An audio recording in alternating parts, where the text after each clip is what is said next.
Halo teman-teman, Assalamualaikum warahmatullahi wabarakatuh ya. Di video kali ini saya akan memberikan pengumuman kepada teman-teman bahwa di channel ini saya akan membagikan giveaway. Karena saya punyanya Madu Istighfar, produk saya Madu Istighfar. Saya akan bagikan Madu Istighfar ini kepada 3 orang pemenang tanpa diundi, seperti itu ya. Untuk caranya teman-teman hanya cukup membuat testimoni tentang Madu Istighfar.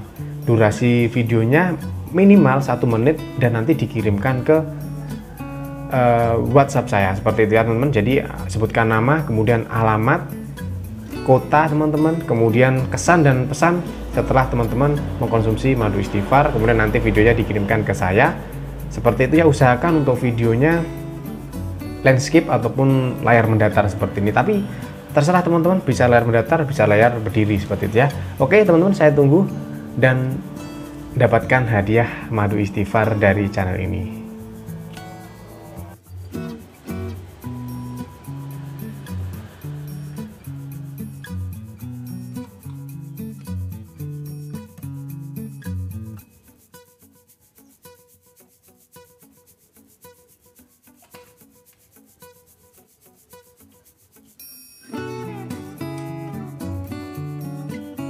Halo teman-teman, Assalamualaikum warahmatullahi wabarakatuh. Jumpa lagi di channel Yogi Pradana Marta, channel GER Anxiety, asam lambung, psikosomatis.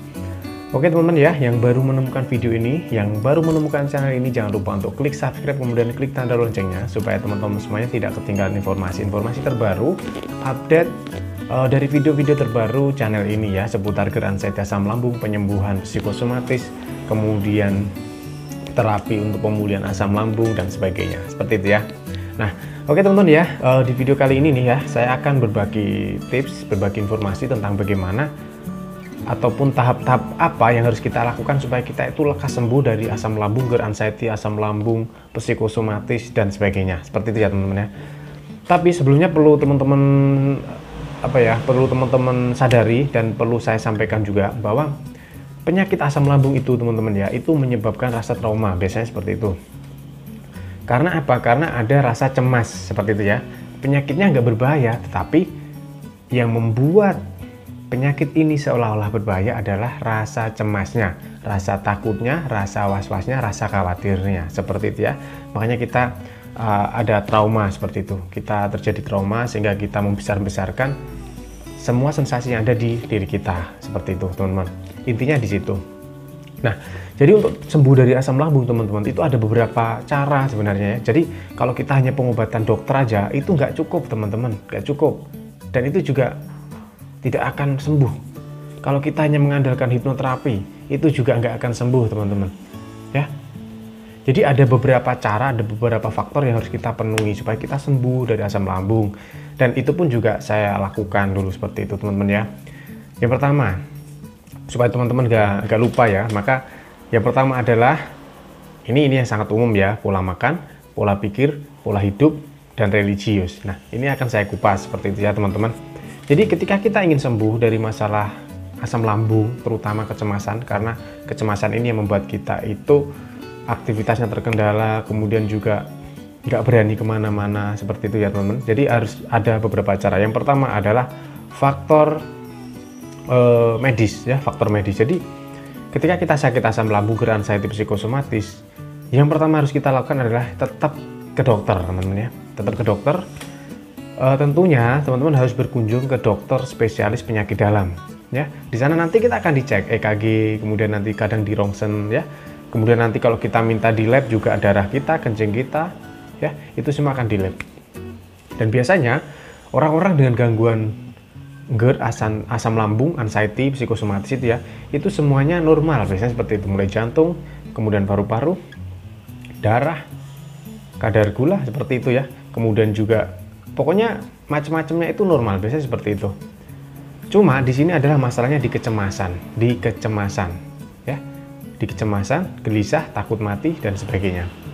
Nah, pertama kita harus ke dokter teman-teman ya, kita harus ke dokter. Ke dokter aja tidak akan cukup ya, nggak akan cukup. Asam lambung itu terjadi ada beberapa faktor yang tadi sudah saya sebutkan, pola pikir, pola hidup, pola makan tadi kan. Nah, obat dokter aja nggak cukup teman-teman. Jadi kita harus psikiater, kita harus ke psikiater. psikiater itu tujuannya adalah untuk memperbaiki mindset kita, memperbaiki pola pikir kita, supaya kita tidak terlalu cemas, supaya kita tidak terlalu takut. Karena ketika kita cemas, kita takut, asam lambung kita naik teman-teman, memicu asam lambung naik sehingga sensasinya akan muncul lagi, gitu ya. Dan yang ketiga adalah faktor religi.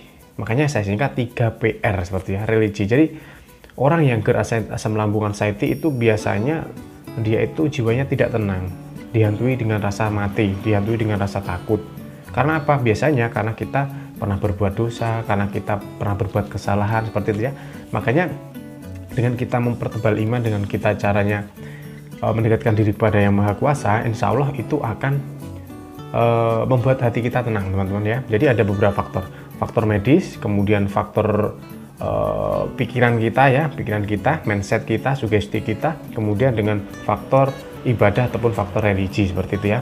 Nah, sekarang kalau dari faktor medis teman-teman ya, menurut artikel yang saya baca dan yang saya ketahui dan dulu pernah saya praktekkan, saya pelajari seperti itu ya, orang yang pernah mengalami masalah asam lambung ya, termasuk saya dulu teman-teman, asam lambung, anxiety, psikosomatis, karena bawaannya cemas, takut, gelisah seperti itu ya, kita akan mengalami yang namanya keliengan, sempoyongan, seperti mau pingsan, seperti mau roboh, hilang keseimbangan dan sebagainya. Ada beberapa faktor yang perlu kita ketahui. Yang pertama, kalau kita merasa keringat dingin, kemudian dada berdebar, kemudian nafas seperti terganggu, kemudian kayak hilang keseimbangan, itu ada beberapa faktor. Kita ketahui dulu, kita cek dulu kadar gula kita bagaimana ya, kemudian kadar HB, hemoglobin kita bagaimana, kadar darah ya, itu teman-teman. Dan yang ketiga adalah mungkin saja kita sedang dehidrasi ya teman-teman, mungkin saja kita sedang dehidrasi. Itu dari segi medis. Jadi kalau kita hubungkan dari segi logika ya, dari segi logika, ketika kita kekurangan kadar gula, logika kita harus makan teman-teman ya, kita harus makan, kita harus minum yang manis-manis seperti itu untuk meningkatkan kadar gula kita. Karena ketika kadar gula kita menurun, otomatis kita akan keringat dingin, nafas tidak enak, pusing, sempoyongan, seperti mau jatuh. Itu sudah pasti teman-teman ya. Makanya kita tinggal cari tahu aja, apakah kadar gula kita rendah, apakah HB kita turun, apakah kita tensinya sedang naik ataupun turun seperti itu, atau mungkin kita sedang dehidrasi seperti itu. Kalau misalnya kadar gula kita turun kan udah ya, kita tinggal makan, kita tinggal kita tinggal makan, kita tinggal minum yang manis-manis seperti itu ya. Ketika kita tensinya turun, ya udah kita makan yang bisa menaikkan tensi seperti itu. Contoh kalau saya makan sate kambing seperti itu. Nah, kemudian ketika kita dehidrasi, nah dehidrasi itu juga bisa mengakibatkan kita keliengan teman-teman, tanpa kita sadari ya, itu bisa mengakibatkan kita keliengan, kita sempoyongan, kita seperti mau pingsan, kita seperti mau roboh, kita kehilangan fokus, kita seperti orang linglung, kita seperti orang bingung. Itu tandanya kita dehidrasi atau kadar oksigen kita itu menurun ya. Itu disebabkan karena yaitu tadi kita dehidrasi. Jadi untuk mengangkut oksigen ke otak itu kurang seperti itu ya, makanya kita harus perbanyak minum. Jadi sebenarnya kita harus menggabungkan itu teman-teman. Kalau kita hanya mengandalkan rasa cemas kita, rasa takut kita, waduh ini kadar gula saya itu turun, waduh saya pusing ini. Nah, nggak cukup seperti itu teman-teman ya. Jadi nggak cukup seperti itu, kita harus melakukan sesuatu. Ketika kadar gula kita turun, maka kita harus minum yang manis-manis, kita harus makan, segera makan, istirahat cukup seperti itu. Nah itu, jadi kita harus padukan itu teman-teman. Jadi nggak cukup kita hanya meratapi. Ketika kita keliengan, kita paksain terus, waduh ini saya keliengan, waduh ini saya sempoyongan. Nggak cukup seperti itu teman-teman. Jadi kita harus terapkan beberapa cara yang telah saya sebutkan tadi. Faktor medis ya, kita ketahui dulu faktor medisnya apa. Kalau kita udah ketahui, wah ini mungkin saya sedang kadar oksigen saya di otak sedang menurun nih, maka saya harus minum air putih yang banyak, misal seperti itu. Nah setelah itu kita tenangkan diri aja, kita tenangkan diri. Kalau kadar gula kita turun, ya udah kita minum manis, beres teman-teman. Nah itu ya teman-teman. Dan juga Yang paling penting di sini ya, mulai dari medis, kemudian logika, yang ketiga itu adalah religi. Nah, kebanyakan dari kita orang yang anxiety asam lambung itu memang tidak tenang teman-teman, tidak tenang, takut mati, takut tiba-tiba serangan jantung kayak gitu ya. Nah, padahal enggak. Itu karena kita kurang iman aja. Coba ketika kita sudah pasrahkan semuanya kepada Yang Maha Kuasa ya, kita udah mendekatkan diri kepada Yang Maha Kuasa, insya Allah tenang teman-teman, hati kita tenang, hati kita rileks, hati kita pasrah. Kalau hati kita pasrah, apapun yang kita rasakan kita akan enjoy. Ya udah, tenang, kita tenang. Pokoknya kata saya, kalau kita keliangan, coba kita minum yang manis-manis dulu. Kalau memang nggak berkurang, kita coba minum air putih 8 gelas sehari. Jadi kalau saya itu tipsnya 1 jam sekali minum air putih seperti itu. Nah, itu akan sangat membantu keliangan teman-teman. Ya, insya Allah masalah keliangan, sempoyongan, seperti mau pingsan, seperti hilang keseimbangan itu ya, itu akan hilang teman-teman. Hilang fokus seperti itu kan. Nah, itu ada beberapa faktor tadi yang sudah saya sebutkan. Mulai dari gula darah, kemudian tensi, kemudian dehidrasi, dan HB. Nah, itu perlu teman-teman lakukan di rumah ya. Oke teman-teman ya. Jadi teman-teman nggak usah takut, benar-benar nggak usah takut. Teman-teman nggak usah terlalu cemas, teman-teman nggak usah terlalu berpikir jauh, teman-teman nggak usah terlalu, waduh anak saya masih kecil, waduh nanti saya mati gimana, nggak usah ya.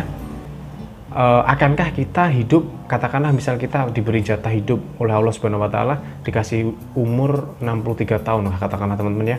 Kemudian sekarang umur kita 30 tahun, masa selama 30 tahun sisa hidup kita akan selalu dihantui dengan rasa-rasa takut yang akan menyiksa kita. Maka dari itu, syukuri aja apa yang teman-teman rasakan, syukuri kita sudah diberikan hidup, syukuri kita telah diberikan penyakit ataupun kelainan ataupun gangguan yang bisa justru mendekatkan diri kita kepada Allah Subhanahu wa Ta'ala. Nah, itu ya teman-teman. Oke, saya akhiri dulu teman-teman, semoga bermanfaat untuk teman-teman semuanya. Dan jangan lupa ya, untuk teman-teman saya informasikan, saya akan membagikan giveaway ya. Saya akan bagian hadiah seperti ini. Saya akan bagian hadiah untuk teman-teman semuanya, untuk 3 orang pemenang. Akan saya kirimkan ke alamat teman-teman masing-masing, untuk ongkos kirim teman-teman tanggung ya. Silahkan buat video testimoni tentang madu istighfar ya. Kemudian kirimkan ke nomor WA saya. Nomor WA saya sudah banyak tersebar di media YouTube seperti itu ya. Nanti untuk 3 orang pemenang tanpa diundi akan saya umumkan di live streaming siapa yang menang. Nanti saya kirimkan madu istighfar untuk teman-teman ya. Oke, saya akhiri. Wabillahi taufiq wal hidayah. Wassalamualaikum warahmatullahi wabarakatuh.